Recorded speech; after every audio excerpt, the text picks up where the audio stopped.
This is a war for survival. Ukraine has to go all in and they have to fully commit. And they just didn't have the population, they didn't have the money, they didn't have the equipment 4 years ago to win this war, and they had to figure it out. They had to invent new technology. These interceptor drones for these Iranian Russian Shaheeds are incredible. This is technology that just didn't exist 2 years ago, and necessity required it. And this is the only way Ukraine can win. And I knew this. Like I think I've said this in videos that I've made in previous years. Is we don't know what we don't know. And there can be a new event or a new piece of technology that just changes the war, and Ukraine has to find it.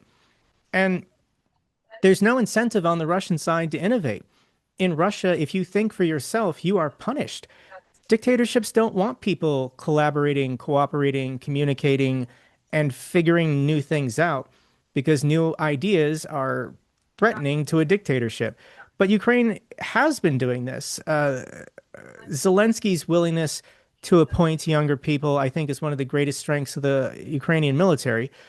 Famously, Zaluzhny, when he was appointed after Zelensky took office, he was much younger than the senior Ukrainian military leadership.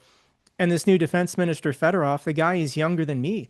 I think he's like Yeah, he's 32 37 or or something, isn't he? I thought he's, yeah, I think he's he's pretty young. 37. Yeah. Okay. But yeah, younger people just think differently because they're of a different era. The era of, PlayStation and Xbox or whatever. But yeah, Fedorov came in and said, we're going to gamify this war.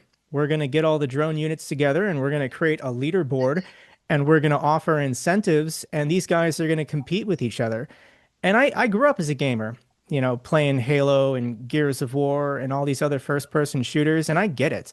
Like when there's a leaderboard and you can talk smack to your friends and there's an incentive, maybe these guys, I don't know how many hours a day they were putting in with VR goggles, but I bet you they doubled it. I bet you, they're not getting enough sleep because they're committed. Obviously, they're patriots. They love their country. They want to protect their Yeah. people. But guys are extremely competitive when you give them the opportunity to funnel their ability to focus into something rewarding and worthwhile and enriching. And I've seen this revolution happen on the battlefield the last 6 months. It has been incredible. And I do think Russia is going to be defeated because of this. You're not seeing anything equivalent from the Russian drone forces on their side.